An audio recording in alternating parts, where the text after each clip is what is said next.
भगवान के हृदय में काम उत्पन्न होगा, गोपिकाओं के मन में काम उत्पन्न होगा। अब यहाँ तो संयोग के प्रति वियोग हो गया, अब काम कैसे बने? और हार गया।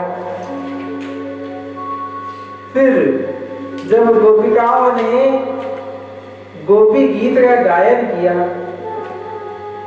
तब भगवान पुनः प्रकट हो गए। अब जब भगवान पुनः प्रकट हुए, कैसे? साक्षात मनमथ कामदेव को परास्त करने के लिए जब प्रकट हुए दोबारा, तो अब भगवान ने मानो उसको धोबी पछाड़ मार दिया। जिस प्रकार से धोबी कपड़े धोता है पटक पटक के, इस प्रकार से भगवान ने कामदेव का मान का मर्दन किया। हो क्यों? क्योंकि आगे की अब जो लीला है, गोपी गीत के बाद जो भगवान प्रकट हुए और गोपिकाओं के मन की, हृदय की जो भावना है, उसमें गोपिकाओं ने भगवान के प्रति काम की भावना नहीं, केवल और केवल भगवान के दर्शन की, भगवान के कृपा की आस करी। पीतांबर दर्शती साक्षात मनमथ। पीतम पाती, पाती अर्थात रक्षा करने वाला, जो सबके रक्षक हैं, वो भगवान आज पीतांबर को,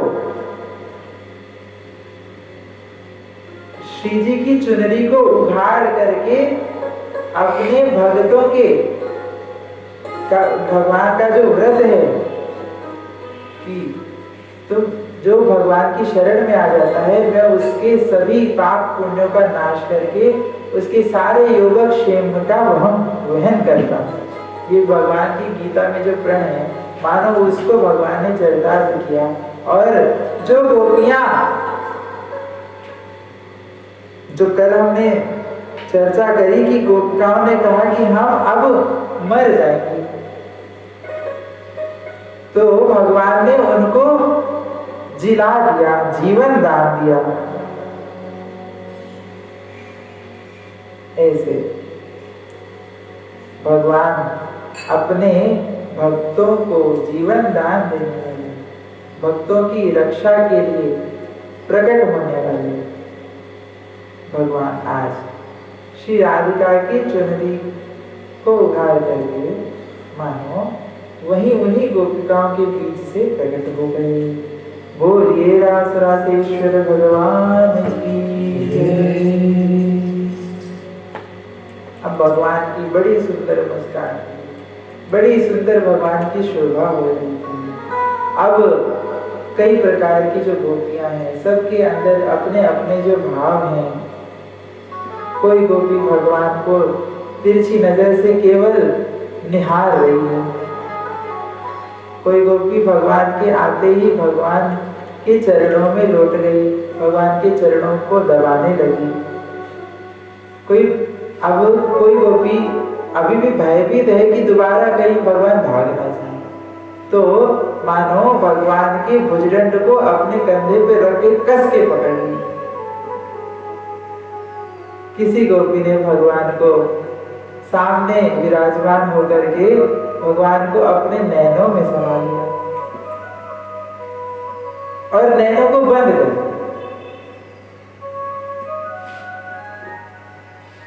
यहाँ पर ये अलग अलग जो यहाँ पर 8 श्लोकों में 8 प्रकार की गोपिकाएं।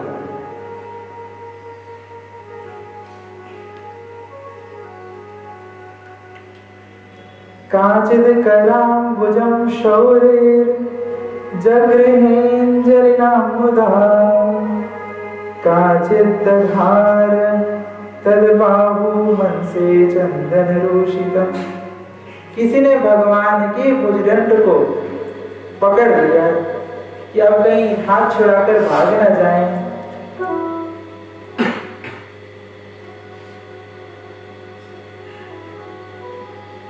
कोई गोपी काजिद अंजलिना गृहाण तन्वी तांबूल चर्वीतम एका तदंघ्रि कमलम संतप्तास्तनयोर।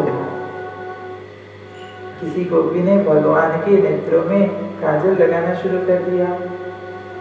कोई गोपी अपने ही नेत्रों में भगवान को भरने लगी। कोई नटखट बच्चा हो जो बार बार बाहर भागता हो और बाहर खूब तेज बारिश हो रही है, तो हम क्या करते हैं? किवाड़ बंद करते हैं, बच्चे को कमरे के अंदर, घर के अंदर बिठा के दरवाजे बंद कर देते। तो गोपिकाओं की यही रीति है। मानो भगवान को सर्वांग, भगवान को अपने नेत्रों के माध्यम से हृदय में विराजमान करा लिया और जिस दरवाजे से भगवान को बिठाया वो नेत्र बंद कर लिए।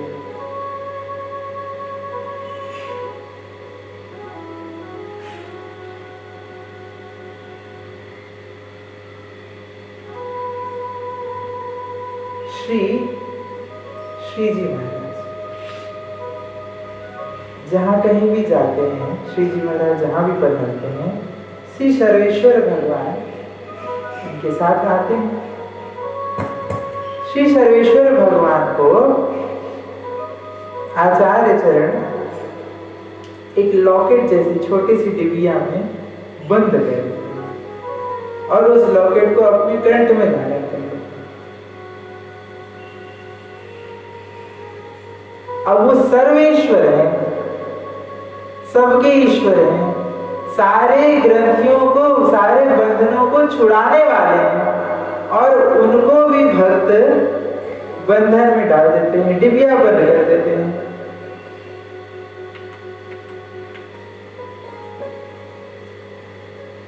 कि कहीं भाग ना जाए। ब्रज के ठाकुर, अरे कितने ठाकुर ब्रज के भाग गए। करौली में एक बिहारी जी हैं, गोपीनाथ जी भाग गए, गोविंद देव जी भी भाग गए, मदन मोहन जी भी भरतपुर में आके बैठ गए। वर्तमान की प्यारी कथा है। श्री ये ब्रज के ठाकुर नहीं, ये कन्हैया जहां कहीं भी है, ये इतने चंचल हैं। अब इनकी चाल ही टेढ़ी है, एक पग इधर धरे तो दूसरा पग उधर। तो ये टेढ़ी चाल चलने वाले जो कन्हैया हैं, कृष्ण हैं, ये अब गोपियां बड़ी जब बार बार भगवान भाग गए तो डर रही हैं। अब इनको अपने हृदय में बंद कर रही हैं।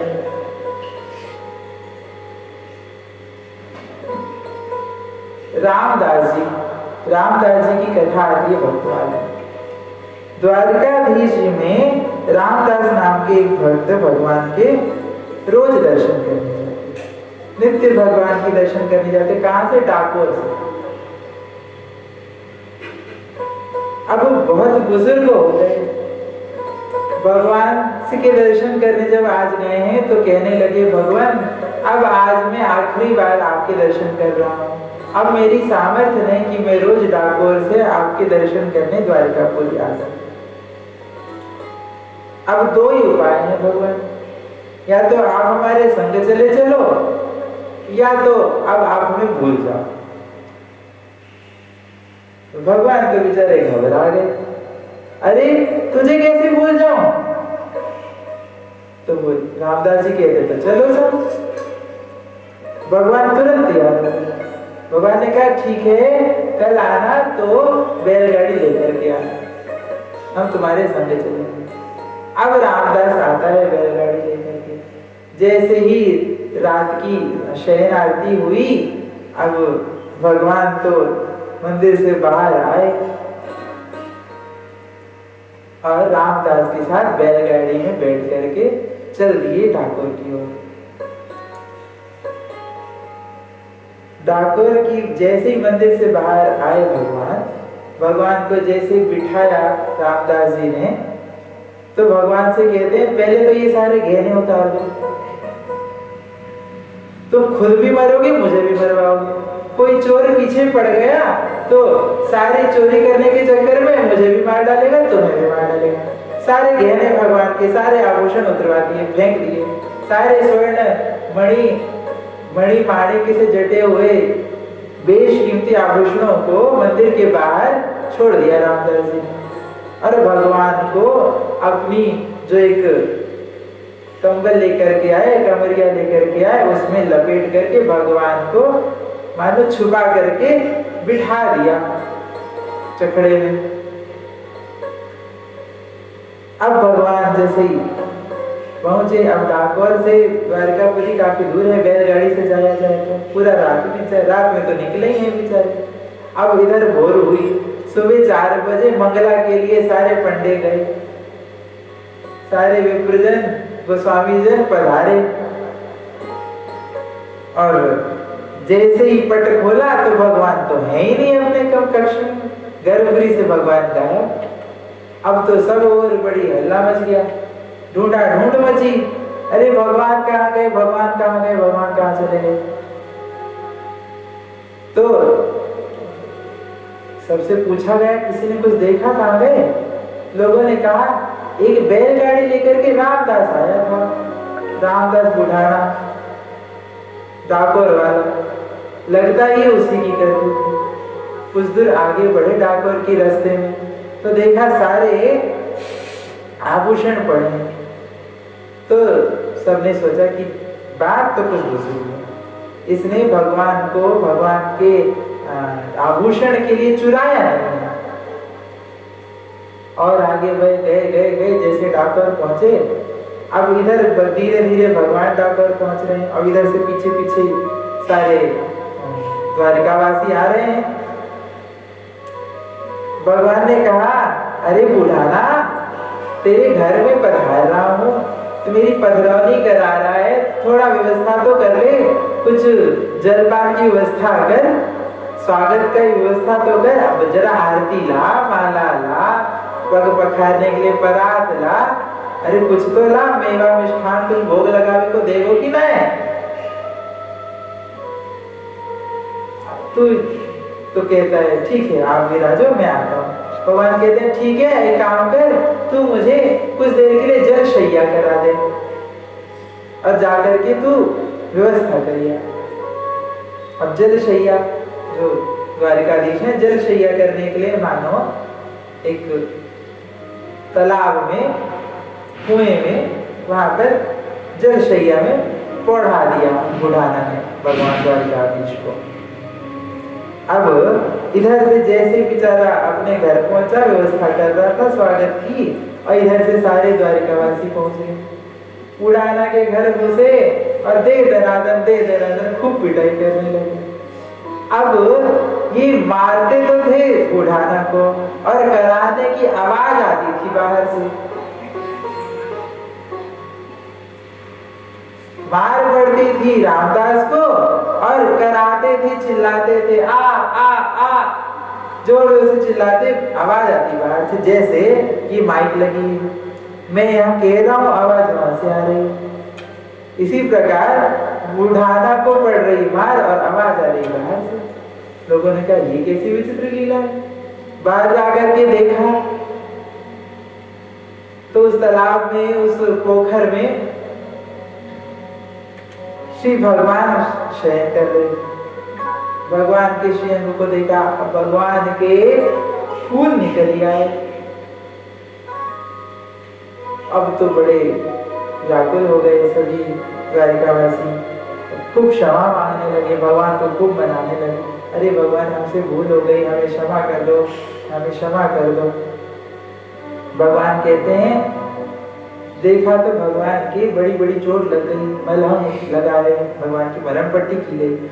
आज भी डाकोर में जो द्वारिकाधीश हैं, उनकी रोज मरहम पट्टी होती है। अब भी वो घाव है, उस घाव को भरा जाता है, रोज मरहम पट्टी होती है डाकोर। भगवान ने कहा अब तो मैं आ गया, अब मैं यहीं रहूंगा। तो सारे विप्रजन कहने लगे भगवान आप तो ब्राह्मणों के बड़े भक्त हैं, हितैषी हैं। अब आप द्वारिकापुरी छोड़ के चले आएंगे तो सारे जगत का क्या होगा? आपके भक्त भी तो हैं, केवल एक ही यही भक्त थोड़ी है, हम सब भी तो आपके भक्त ही हैं। भगवान ब्राह्मणों के बड़े सत्कार करने वाले हैं। विप्रधेनु सुर संत हित लीन मनज अवतार। आप जो श्लोक गाते हो रोज ब्राह्मण तिलक लगाने के समय क्या कहते हो? नमो ब्रह्मण्य देवाय गो ब्राह्मण हिताय च जगत हिताय कृष्णाय गोविंदाय नमो नमः। ये जो गोविंद हैं जो ब्राह्मणों के हितैषी हैं, तो भगवान ने कृपा करके करुणा करके कहा एक दूसरा रूप अपने उसी रूप से प्रकट किया और कहा कि अब ये रूप द्वारिकापुरी में आप इसकी सेवा करो, मैं तो भैया नहीं हूं।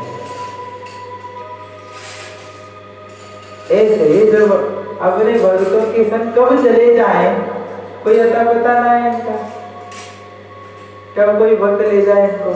तो इसीलिए मानो गोपी आज अब कृष्ण को दोबारा कोई इनसे छीन न ले, इसलिए अपने नेत्र की किवाड़ों को बंद कर देती है।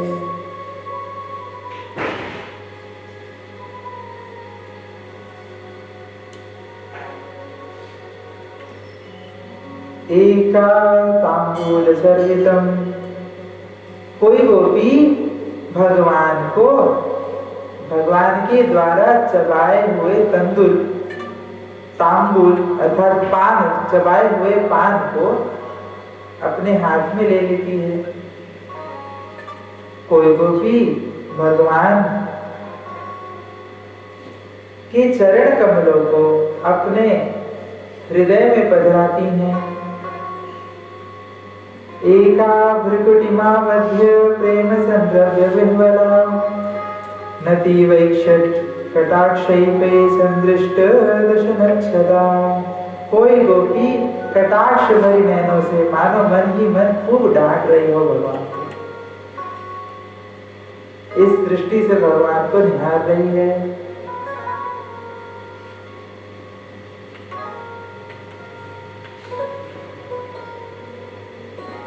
कोई गोपी भगवान के सामने बिल्कुल भगवान के चरणों में विराजमान होकर के राधा जी के मानो सामने राधिका खड़ी है। कृष्ण प्रकट हुए और सामने है राधिका। अब राधिका को देख करके कृष्ण के हृदय में बड़े सुंदर सुंदर भाव उत्पन्न हो रहे हैं। अब इन दोनों के संयोग से जो रस प्रकट हो रहा है, उस रस रूपी उस रस को गोपी अपने नेत्रों से मानो पान कर रही है।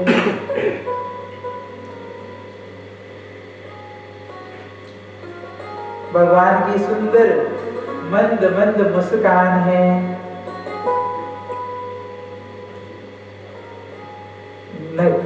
नति वैक्षत कटाक्षैपे संदृष्ट दशनच्छदा।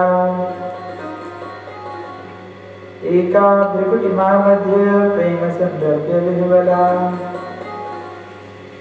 अपरा निमिषतुभ्यां जुषाणा तन्मुखाम्बुजम् आपीतमपि नाकृत्यत् संस्ततच्चरणं यथा जुषाणा तन्मुखाम्बुजम्। कैसी भगवान की मुस्कान को देख करके मानो गोपी घायल हो रही। तेरी मंद मंद मुस्कानिया पे, तेरी मंद मंद मुस्कानिया पे, तेरी मधुर मधुर मुस्कानिया पे बलिहार प्यारे तू, बलिहार प्यारे तू। तेरी मंद मंद मुस्कानिया पे, तेरी मंद मंद मुस्कानिया पे बलिहार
जब घुंघराए लटके कारे कारे तेरे बाल जब घुंघराए लटके कारे कारे तेरे बाल जब घुंघराए लटके कारे कारे तेरी मोर मुकुट लटकनिया पे तेरी मोर मुकुट लटकनिया पे तेरी मधुर मधुर मुस्कानिया पे तेरी मोर मधुर मुस्कानिया पे बलिहार प्यारे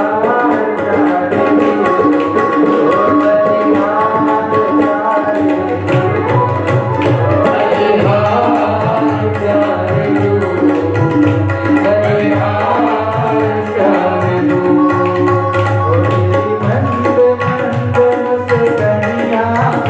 तेरी मंद मंद मुस्कानिया पे तेरी मंद मंद मुस्कानिया पे तेरी मंद मंद मुस्कानिया पे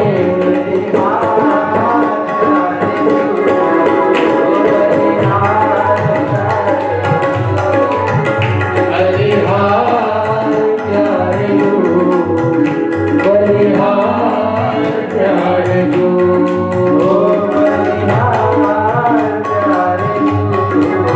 बलिहार प्यारे तू बलिहार प्यारे तू ऐसी भगवान की सुंदर छवि को निहारते हुए सभी गोपियां मुग्ध हो रही हैं।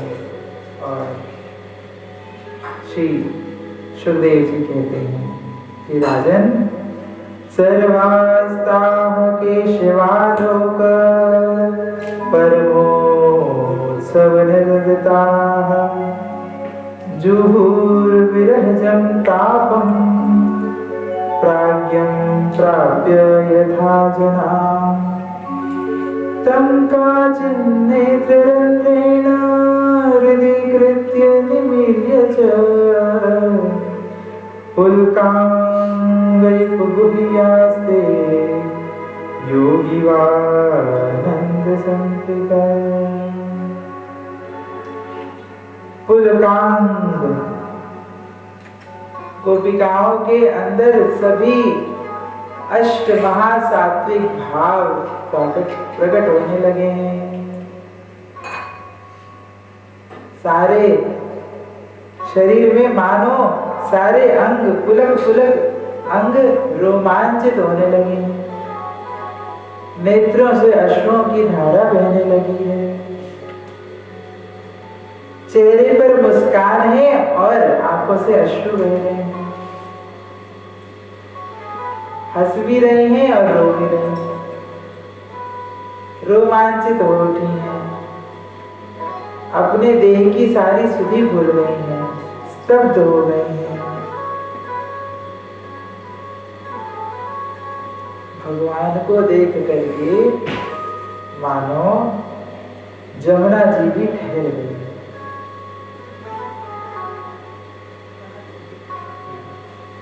पवन देव भी रुक गए।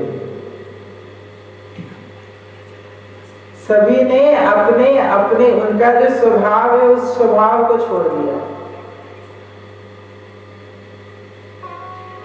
पर्वत आदि सभी मानो पिघलने लगे।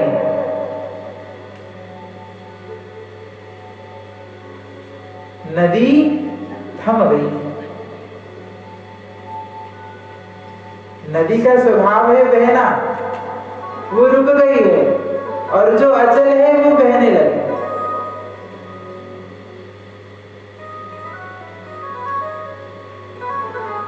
धर्म प्रोज्झित कैतवोत्र परमो निर्वत्सराणां सताम् वेद्यं वास्तवमस्तवस्तु शिवदं तापत्रयोन्मूलनम् श्रीमद्भागवते महामुनिकृते किं वा परैरीश्वरः सद्योरुद्यवरुध्यते त्रिपृथिवीः शुश्रूषुभिस्तक्षणा निगमकल्पतरोर्गलितं फलं शुकमुखात् अमृतद्रवसंयुतं पिबत भागवतं रसमालयं मुहुरहो रसिका भुवि भावुका जन्माद्यस्य यतोऽन्वयादितरतः चार्थेष्वभिज्ञस्वराः तेने ब्रह्महृदाय आदिकवये मुह्यन्ति यत्सूरयः तेजो वारी मृदां यथा विनिमयो। इसे ढूंढ रहा था। तेजो वारी मृदाम यथा विनिमयो। आज भगवान के दर्शन को पाकर के जो अग्नि है वो शीतल पड़ गई है। वारी अर्थात जल जिसका स्वभाव है बहने का वो रुक गई है। और मृदा पृथ्वी में जो बड़े बड़े अचल पर्वत हैं वो आज बहने लगे हैं। यथा विनिमयो तेजो वारी मृदाम यथा विनिमयो। सब आपस में मिल गए, सब एक दूसरे को भूल गए कि हमारा स्वभाव क्या है, सब एक हो गए। इसी प्रकार अब अभी तक तो अलग अलग भाव की सब गोपियां थी, अब सभी गोपियां एक साथ मिल गई हैं। जब एक श्लोक में कथा होती है तो ऐसे होती है। भागवत जी के प्रथम श्लोक में पूरी भागवत की कथा होती है। भागवत जी के हर एक श्लोक में सारी भागवत की कथा। ऐसा दिव्य श्री भागवत जी का स्वरूप है। तासमादाय कालिन्द्या निर्विश्य पुलिनं विभो विकसत् कुन्दमन्दार सुरभ्य निरशत्पदम्। भगवान कृष्ण अब जब सभी गोपिकाओं के भाव एक समान हो गए, तदात्मिका हो गई हैं, यथा विनिमयो सब एक हो गए हैं, एक ही भाव को प्राप्त कर रहे हैं। अब कोई द्वैत नहीं रह गया है। सारे द्वैताभास को अब छोड़, जब गोपिकाओं के चित्त से सारा द्वैत भाव छूट गया, सभी गोपियां जब एक हो गई हैं और कृष्ण और गोपी अब एक हो रही हैं, तब उसमें सभी जितने प्रकृति के जितने जो जो उसके उत्तम गुण हैं, जो जो उसकी सबसे, जैसे आपके पास कोई आपके घर प्रधानमंत्री आ जाए तो आप आपके घर में जो सबसे उत्तम वस्तु होगी वो उसे समर्पित करेंगे। सबसे उत्तम जो आपका आसन होगा उसमें आप उसको बिठाएंगे। सबसे उत्तम भोजन बनाना जो आपको आता होगा वो आप उसे पवाएंगे। सारी सबसे उत्तम वस्तुओं को प्रकृति ने आज प्रकट कर दिया है, योग माया ने आज प्रकट कर दिया है। और जो जमुना जी हैं, जो स्वयं भगवान की प्रेयसी हैं, प्रिया हैं, उन्होंने आज अपने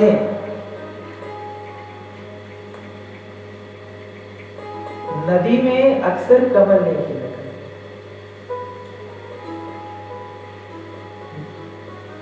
कमल खिलते हैं कीचड़ में जहां पानी ठहरा होता है, पर जमुना जी में आज सुंदर सुंदर कमल खिले हैं।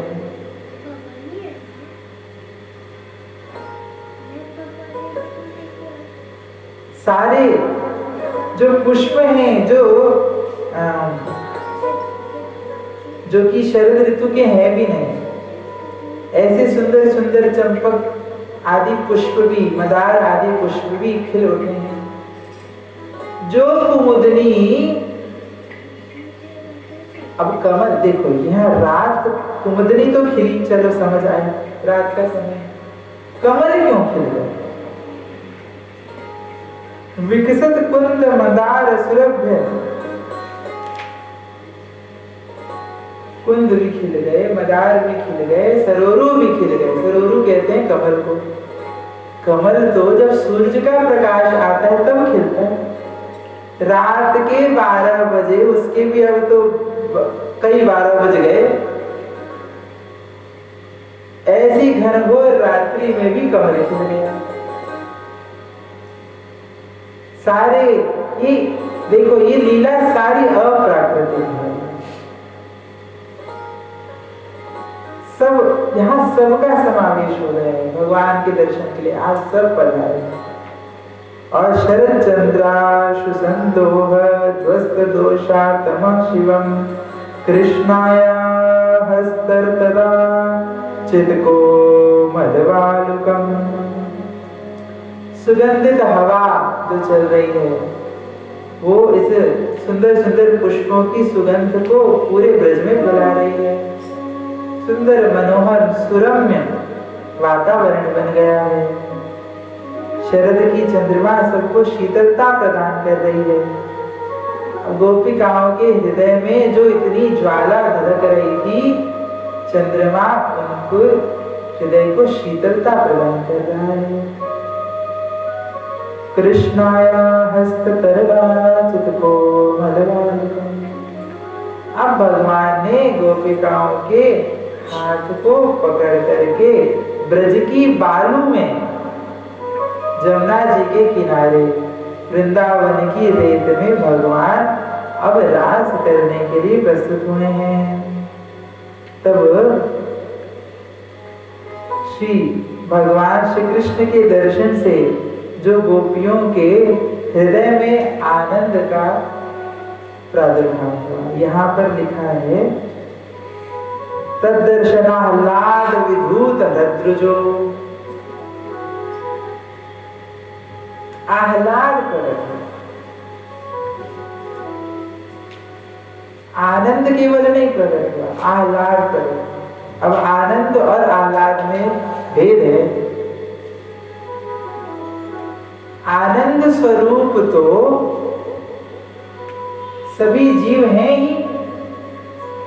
सच्चिदानंद भगवान के अंश होने के कारण सभी जीवों में भी आनंद का अंश है। आनंद तो वास्तविक स्वरूप है जीव का।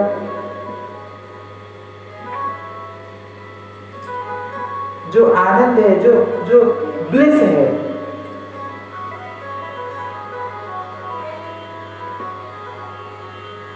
this bliss is the eternal, transcendental, real identity. ये तो हमारे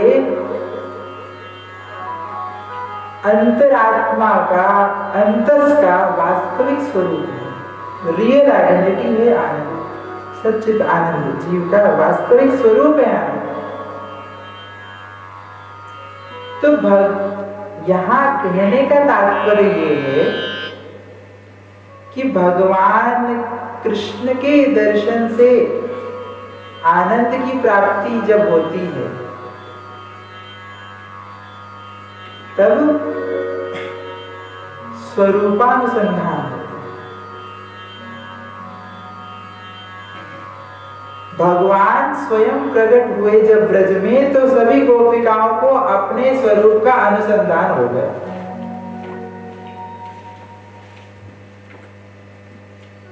नंद के आनंद में, ब्रज में आनंद में, आनंद जब प्रकट हुआ तो स्वरूपानुसंधान हुआ। और आज क्या हो रहा है? यहाँ आह्लाद प्रकट हो रहा है।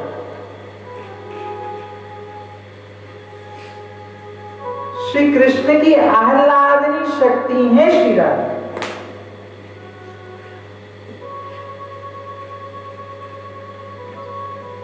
आह्लाद केवल यही प्रकट हुआ है।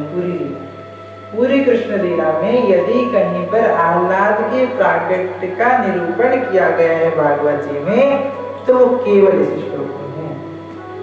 श्री भागवत जी के रास पंचाध्याय के अंतर्गत चतुर्थ अध्याय के 13वें श्लोक लिखने जैसी चीज है। आह्लाद का प्राकट्य यहाँ। उसका अर्थ यही है कि जब कृष्ण की अनुगत्या होकर के जब कृष्ण का दर्शन करती हैं गोपियां, तब आनंद होता है।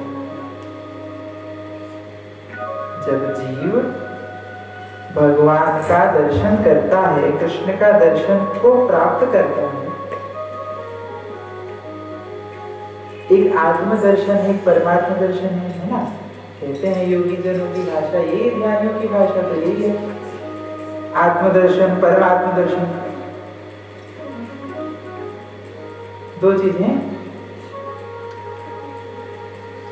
आत्मदर्शन तब हुआ जब गोपी ने कृष्ण को जन्म के समय जब कृष्ण का दर्शन किया, तब आत्मदर्शन हो गया, स्वरूपानुसंधान हो गया। और अब जब गोपांगनाओं ने श्री किशोरी जी की शरणागति को प्राप्त करके, श्री किशोरी जी ने जब गोपी गीत के पूर्व सभी को स्वीकार किया, जिसकी चर्चा हमने कल करी, जब श्री राधिका ने सबको अपनी अनुगत्या के रूप में स्वीकार किया, तब उस स्वीकृति के साथ जब गोपिकाओं ने कृष्ण का दर्शन किया तो आह्लाद प्रकट हुआ।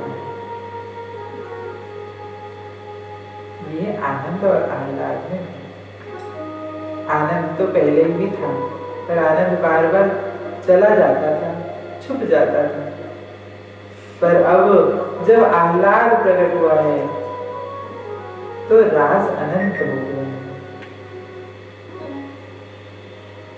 स्वैरुत्तरीये कुछ कुंकुमांकिते रचि कृपन्नासनमात्म बंधवे।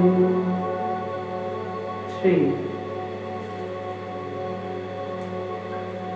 परीक्षित जी से सुखदेव जी कहते हैं, जैसे कर्म कांड की श्रुतियां उसका वर्णन करती हैं, किसका, जो रस का उल्लास है। उपनिषदों ने जिसे रसो वैश्य कहा है।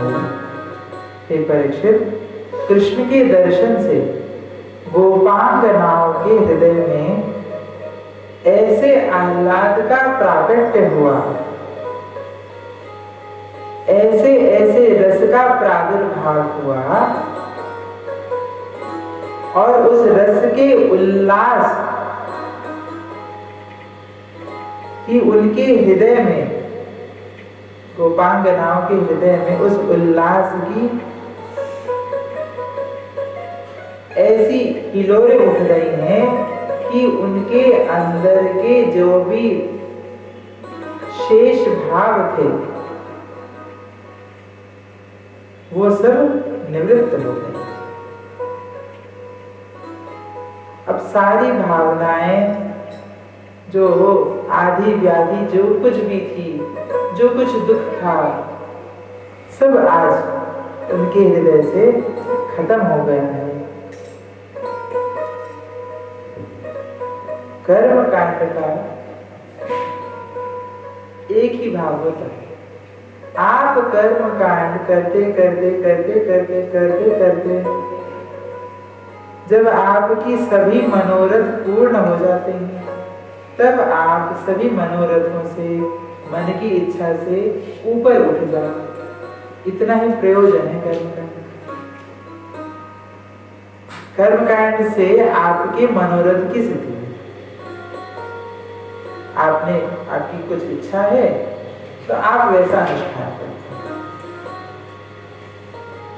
जब करते करते करते सारी मनोकामनाएं आपकी पूर्ण हो जाती हैं, आप इच्छाओं से ऊपर उठ जाते हैं। एक विधान यही होती है कि सब कुछ दे दिया जाए तो आदमी तृप्त हो जाए। ये कर्मकांड की विधा यही है। अब कोई रसगुल्ला चाहता हो, आप उसे रसगुल्ले पे रसगुल्ला, रसगुल्ले पे रसगुल्ला, रसगुल्ले पे रसगुल्ला खवाए जाओ तो वो आदमी इतना तृप्त हो जाएगा कि दोबारा रसगुल्ला दूर से देख करके प्रणाम कर लेगा। इसी प्रकार से मानो वेदों ने ये व्यवस्था करी कि कामनाओं की पूर्ति करते करते करते जब कामनाओं से भी जीव तृप्त हो जाता है तब वो कामनाओं से ऊपर उठ जाता है और फिर उसकी अविचल भक्ति उसको प्राप्त होती है, जो फिर बाद में किसी काम में फंसती है। ऐसी गोपांगनाओं को मानो उनके हृदय की सारी कामना नष्ट हो गई और उनके जो भी मनोरथ थे आज पूर्ण हो गए। भगवान के दर्शन से ऐसा आह्लाद प्रकट हुआ।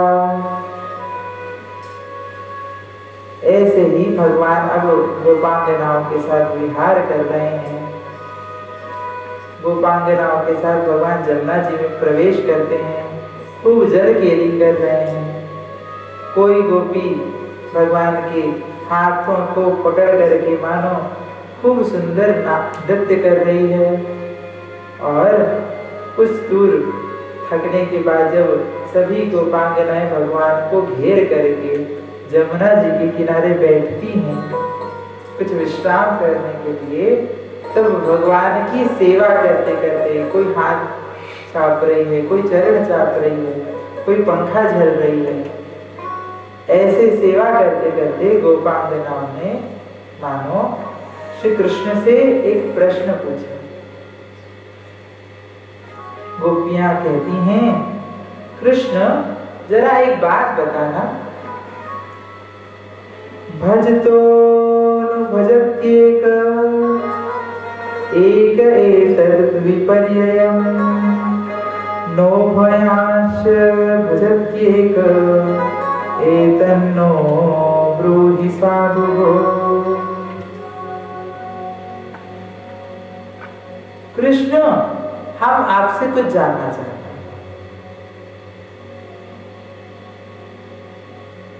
एक बात बताओ, हमें बड़ा संदेह है कि हम देखती हैं जगत में एक तो ऐसे लोग हैं जो अपने प्रेम करने वालों से प्रेम करते हैं, एक ऐसे लोग हैं जो अपने प्रेम करने वालों से भी प्रेम नहीं करते, और एक ऐसे लोग हैं जो प्रेम करने वालों से भी प्रेम नहीं करते और न प्रेम करने वालों से तो उनका कोई प्रयोजन ही नहीं। भजतो न भजत्येक, जो अपने प्रेम करने वालों से तो प्रेम करते हैं पर दूसरों से नहीं करते। कोई ऐसे होते हैं एतद् विपर्यय, कोई उसके बिल्कुल विपरीत है, जो ये नहीं देखते कि सामने वाला हमसे प्रेम करता है कि नहीं करता, वो सबसे प्रेम करता है। और नो भयांश भजत्येक एतन्नो ब्रूहि साधुः, और कोई ऐसे हैं जो प्रेम करने वाले से भी प्रेम नहीं करते और जो उनसे प्रेम नहीं करता उसके प्रति भी उनकी कोई भावना नहीं है। 3 श्रेणी के लोग हुए। समझ आ रही है? बहुत तत्व की बात है।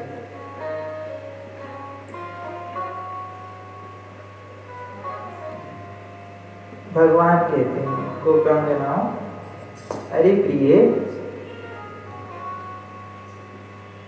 जो अपने प्रेम करने वालों से ही केवल प्रेम करते हैं, ऐसे लोग तो निपट स्वार्थी लोग हैं। मिथो भजन्ति ये सख्य स्वार्थैकान्तोद्यमा हिते, वो तो उनका प्रेम से कोई लेना देना नहीं, ये तो व्यापार करते हैं। जो उनसे प्रेम करता है वो बदले में उनसे प्रेम करता है। ये तो स्वार्थ है।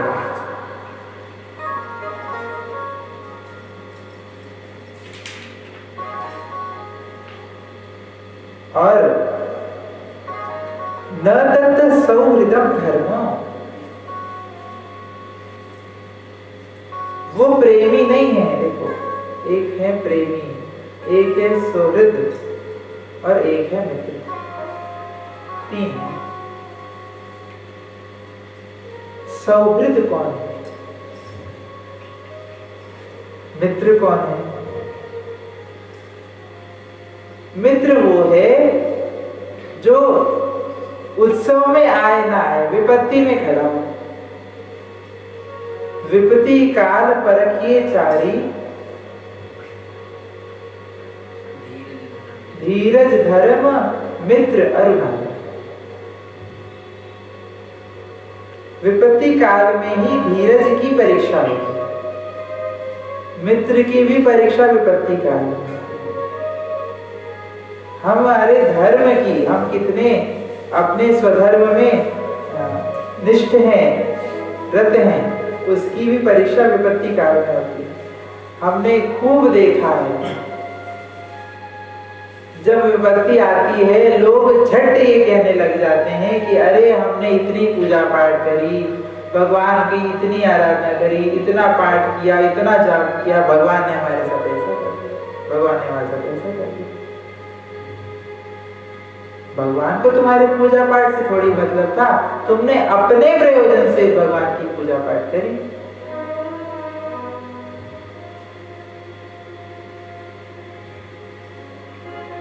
धर्म की परीक्षा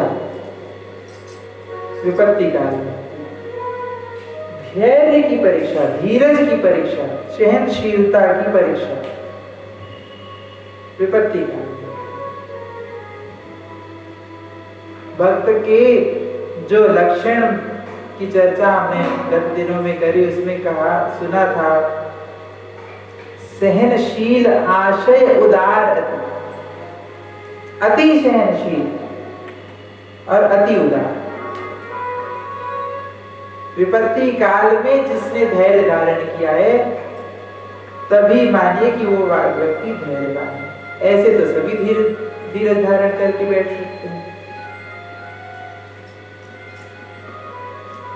विपत्ति आने पर भी जिसका धैर्य न टूटे, रक्षिष्यति इति विश्वास, वो होगा कैसे? जो षड्विध शरणागति का एक अंग है, रक्षिष्यति इति विश्वास। भगवान हमारे रक्षक हैं, ऐसा दृढ़ निश्चय, ऐसा दृढ़ विश्वास जब होगा, तब साधक धैर्यता को प्राप्त।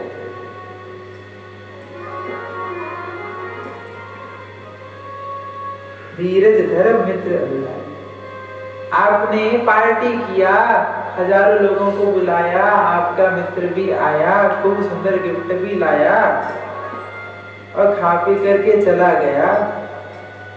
केवल यही मित्रता थोड़ी है।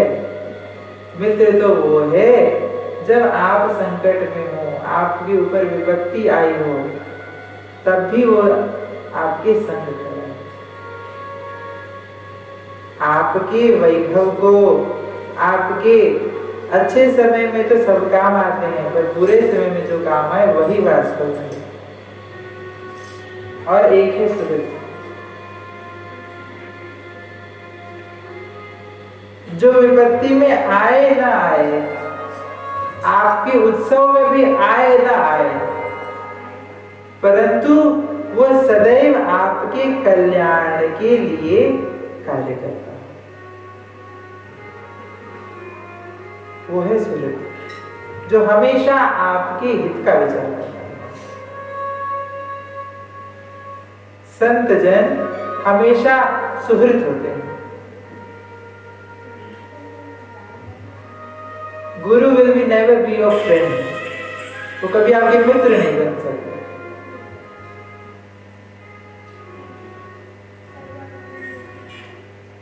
वो आप किसी भी स्थिति में हो, वो हमेशा आपका कल्याण चाहे, आपके हित की जो कामना करे वो सुने।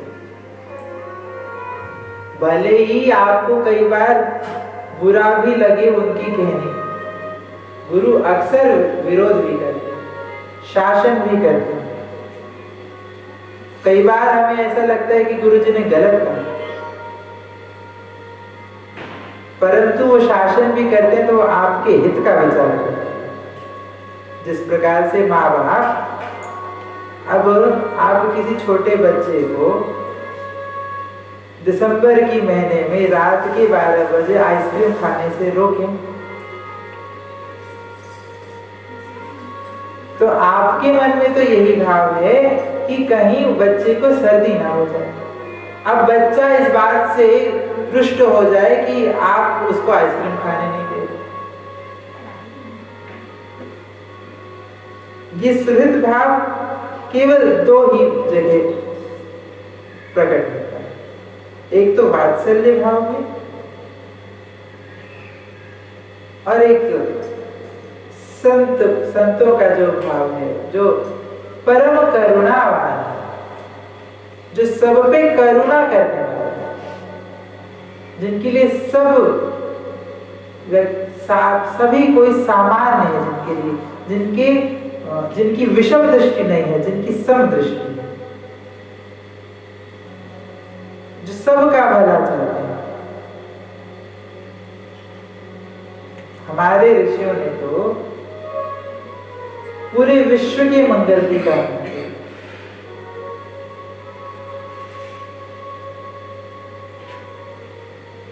ऐसे जो या तो ऋषि या तो वात्सल्य भाव में जो हमारे, जिनका हमसे वात्सल्य भाव, जो हमारे माता पिता हैं, जो हमारे श्रेष्ठ जन हैं, जिनका हमारे प्रति वात्सल्य भाव है, वो हमेशा हमारे हित के लिए हमें कभी साथ भी देते हैं, कभी रोकते हैं।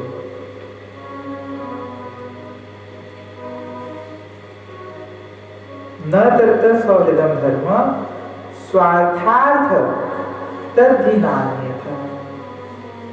भगवान कहते हैं गोपी जो केवल प्रेम करने वालों से प्रेम करते हैं वो किसी के सुहृद नहीं हो सकते, वो कभी आपका हित नहीं चाहते, वो तो केवल स्वार्थ का, अपने स्वार्थ की सिद्धि आपसे कर रहे हैं। और भगवान कहते हैं और गोपी दूसरे लोग ऐसे हैं, भजन्त्य भजतो ये वही करुणा पितरो यथा धर्मो निरपवादोत्र सौहृदम च समुद्यमा। जो मैंने कहा, जो वात्सल्य भाव जिनका हमसे है, जो हमारे माता पिता हैं, वो आप उनसे प्रेम करें न करें, वो सदैव आपसे प्रेम करते हैं। उनका हमेशा सौहृद भाव आपके प्रति होता है, वो ही सुहृद है।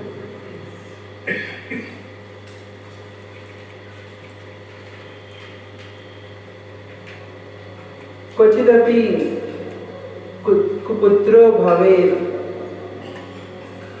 न, पर जैसे नीति का एक श्लोक है, नीतिकार कहते हैं कुपुत्र हो सकते हैं, कुपुत्री हो सकती है, पर कुमाता नहीं हो सकती, कुपिता नहीं। आपने कभी कुमाता शब्द सुना, कभी कुपिता सुना? कुपुत्र होते हैं, सुपुत्र होते हैं और कुपुत्र होते हैं, दो ही होते हैं। पूत कपूत तो काधन संचय, पूत सपूत तो काधन संचय। बड़ा फेमस ये दोहा है सब जगह।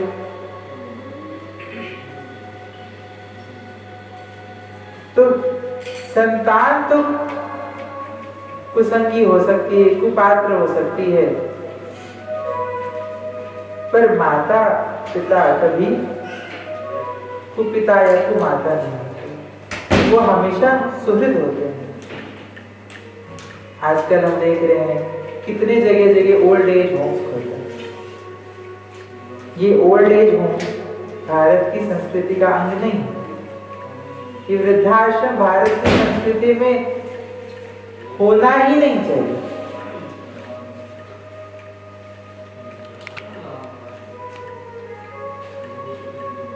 पर अयम तो युग धर्मों नहीं, चलो छोड़ो उसकी बात ये है कि एक हैं जो प्रेमी से ही प्रेम करते हैं, वो तो स्वार्थी हैं। एक ऐसे हैं जो सबसे प्रेम करते हैं, प्रेम करता हो सामने वाला चाहे ना करता। ऐसे व्यक्ति दूसरी श्रेणी के हैं जो सबसे प्रेम करते हैं। और तीसरी श्रेणी क्या है? भजतो पिनवय केचित भजन्त्य भजत कुत आत्मा राम आप्त काम अकृतिज्ञा गुरु। तीसरी प्रकार के लोग कौन से हैं? ये श्रेणी में कह रहा हूं, इसका मतलब ऊपर नीचे की श्रेणी नहीं कह रहा हूं, अन्यथा ना लेना। 3 कैटेगरीज की बात कर रहा हूं। तो तीसरी कैटेगरी है भजतो पिनवय केचित भजन्त्य भजत कुतः। कुछ ऐसे होते हैं जो हमसे उनसे प्रेम करने वाले प्रेमी जनों से भी उनको कोई मतलब नहीं होता, और जो उनसे प्रेम नहीं करते उनका उनसे कोई वैर भी नहीं होता। ऐसे लोग 3 प्रकार हैं जिनको किसी से कोई मतलब नहीं। ऐसे जो लोग होते हैं वो 3 प्रकार के होते हैं। कौन होते हैं? आत्मा राम, जो साधक अपने आत्मा में या तो स्थित हो, जो योगी जन हैं, जो ऋषि हैं, या तो वो उनकी स्थिति ऐसी होती है कि उनको कोई गाली दे या उनका सत्कार करे, उनको उससे कोई फर्क नहीं पड़ता। दूसरे ऐसे कौन है? आप्त काम, वो देख तो रहे हैं कि सामने वाला हमसे प्रेम कर रहा है, ये एक व्यक्ति हमसे विरोध भी कर रहा है, परंतु उनको क्योंकि अब उनकी सारी कामना नहीं है, उनकी कोई कामना नहीं, उनकी सारी कामनाएं नष्ट हो चुकी हैं, तो इसीलिए वो कोई प्रतिक्रिया नहीं। प्रेमी से प्रेम करेंगे तो उससे भी हमारा कोई प्रयोजन नहीं, और विरोधी से विरोध करेंगे तो उससे भी हमारा कोई प्रयोजन नहीं। ऐसे जो आप्त काम है, जिनकी सभी इच्छाएं पूर्ण हो गई, या तो ऐसे होते हैं, या तो आत्मा राम है, उनको पता ही नहीं है कि कौन हमसे प्रेम करता है, कौन हमसे प्रेम नहीं करता। उनके लिए तो सिया राम में सब जगह जानी है, उनको कोई भेद ही नहीं दिखता, तो किससे प्रेम करेंगे और किससे द्रोह करेंगे। या तो आत्मा राम होगा या तो आप्त काम होगा। और तीसरा कौन होगा? कहते हैं अकृतज्ञ, कृतज्ञ व्यक्ति। कृतज्ञ नहीं, कृतज्ञ, जो जानता है कि सामने वाला हमसे प्रेम कर रहा है तो भी उससे प्रेम नहीं करता।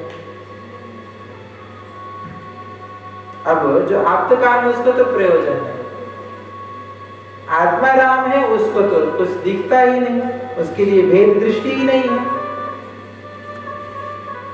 अकृतज्ञ, जो हमसे प्रेम करते हैं वो उसके प्रति कृतज्ञता व्यक्त नहीं करते। अरे वो प्रेम कर रहे हैं, ये तो उनका काम है। अब कोई बच्चा के आजकल के कह देते हैं, आपने हमारे लिए क्या किया, ये तो आपका काम था, आपने पैदा किए तो हमको खवाओ पिलाओ, पढ़ाया लिखाया, आपने अपना काम किया, हम आपके प्रति कृतज्ञ क्यों हो।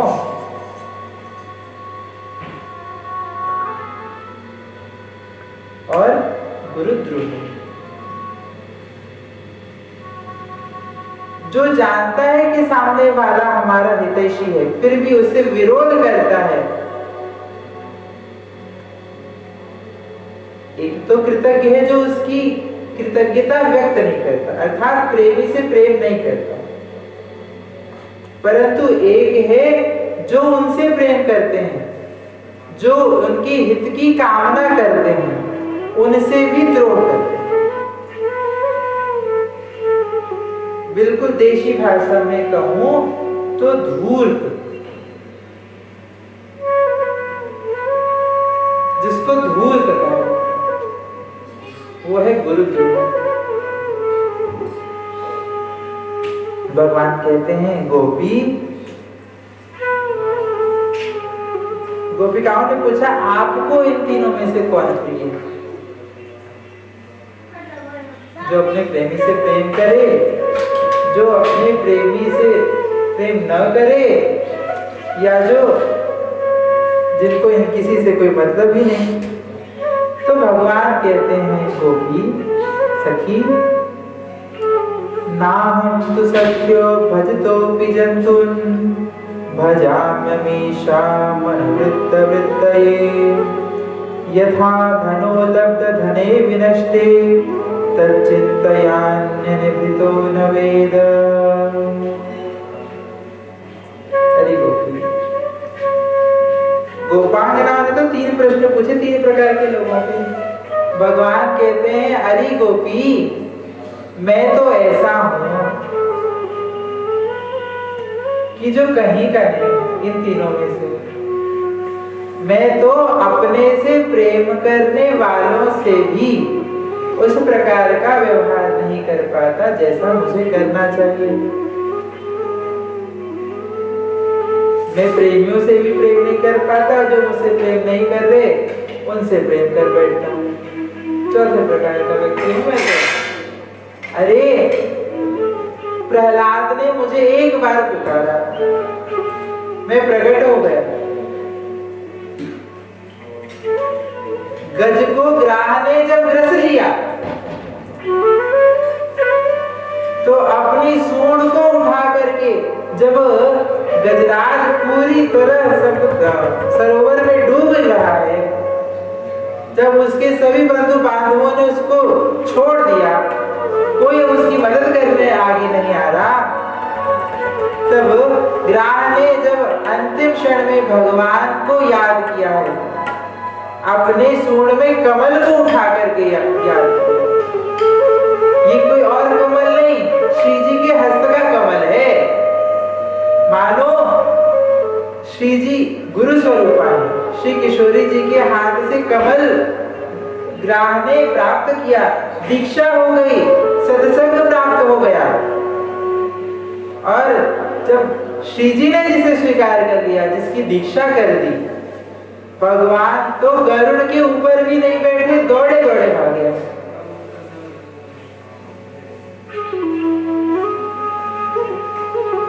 ग्राह ने एक बार पुकारा तो मैं आ गया, प्रहलाद ने एक बार पुकारा मैं आ गया, ध्रुव ने छोटी सी उम्र में मुझको अपने भजन से प्रसन्न करके मुझे प्राप्त करने की इच्छा करी, मैं उसके पास चला गया, बलि को प्राप्त हो गया, अरे उसका द्वारपाल भी बन गया।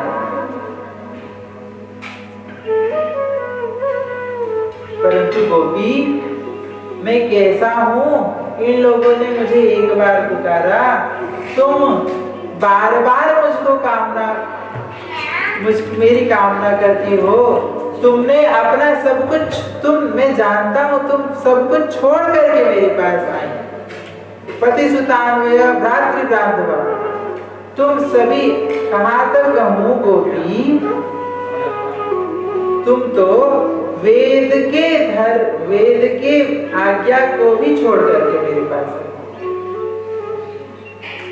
फिर भी मैं तुम्हारे साथ ऐसा व्यवहार नहीं कर पाया जैसा मुझे करना है। मैं बार बार तुमसे वियोग, तुम्हारे सामने से चला गया, तुम्हें कष्ट पहुंचा। परंतु गोपी,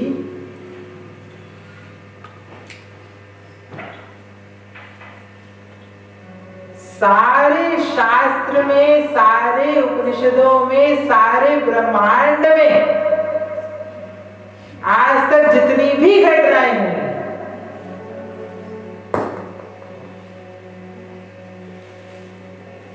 केवल आज एक बार ऐसा हुआ है जब भगवान ने स्वयं अपनी गलती स्वीकार करके आज एक्सक्यूज दिया है।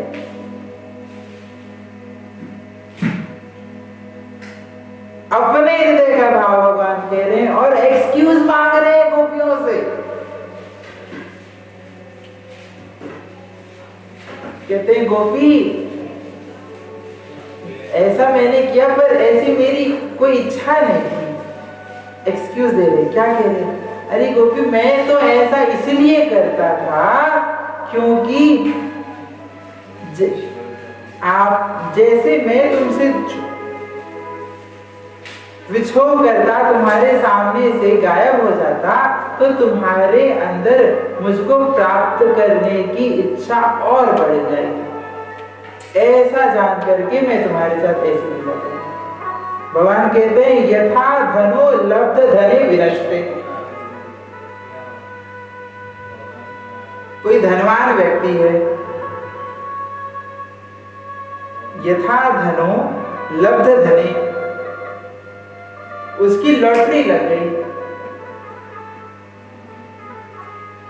लॉटरी लगी तो उसने खूब व्यवस्था बनाई कि ऐसा करूंगा, वैसा करूंगा, ऐसा करूंगा। खूब लोगों का आमंत्रण किया, खूब बड़ी पार्टी देने का आयोजन किया। मान लो सपोज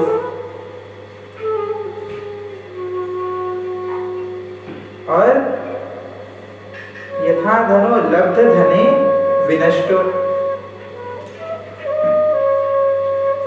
दूसरे दिन पता चले अरे अरे ये तो दूसरे की लड़की थी। तो सारी जो उसने योजना करी वो उसकी व्यर्थ हो गई। और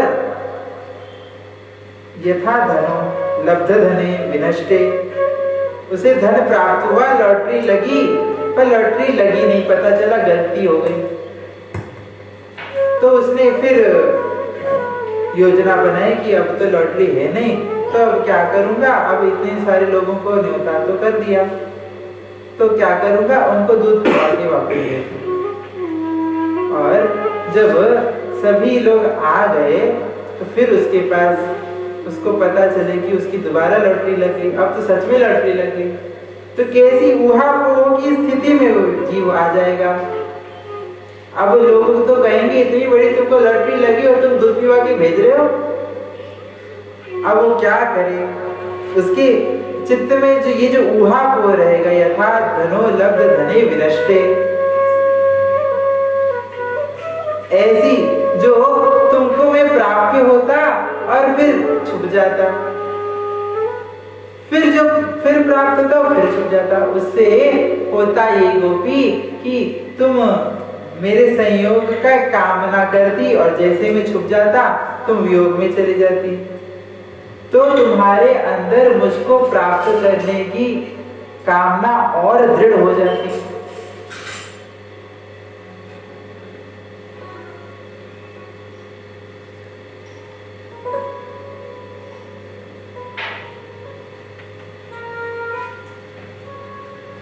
इस प्रकार से गोपी मैं तो कहीं का नहीं हूँ, भगवान ने आज एक्सक्यूज दिया है।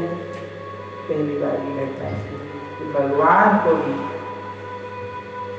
एक्सक्यूज देना पड़ेगा। आज तक भगवान ने कभी एक्सक्यूज नहीं दिया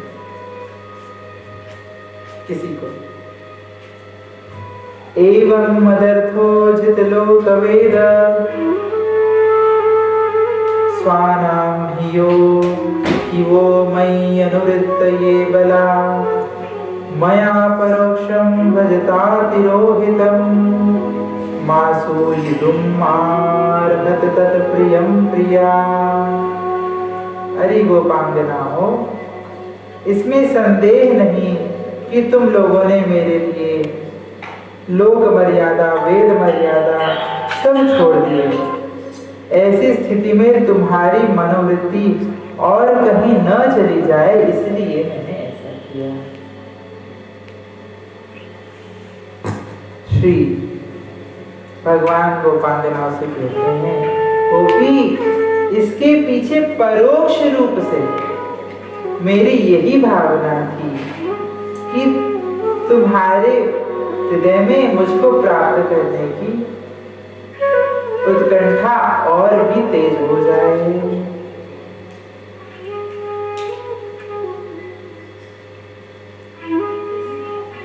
और मुझ में ये जो तुम्हारा मिलन है, मया परोक्षम भजता तिरोहितम मासोइतुम मारहत तत् प्रियम प्रिया।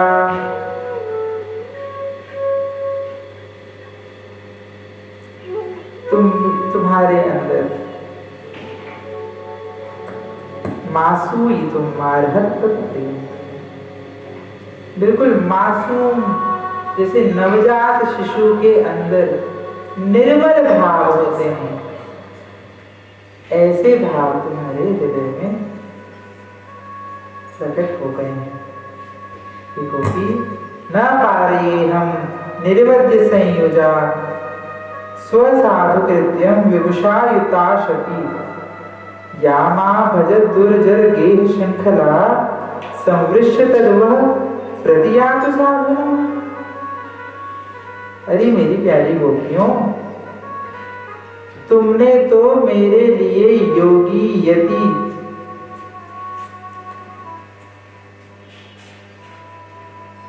न पारिये हम निर्वज्य संयोजा,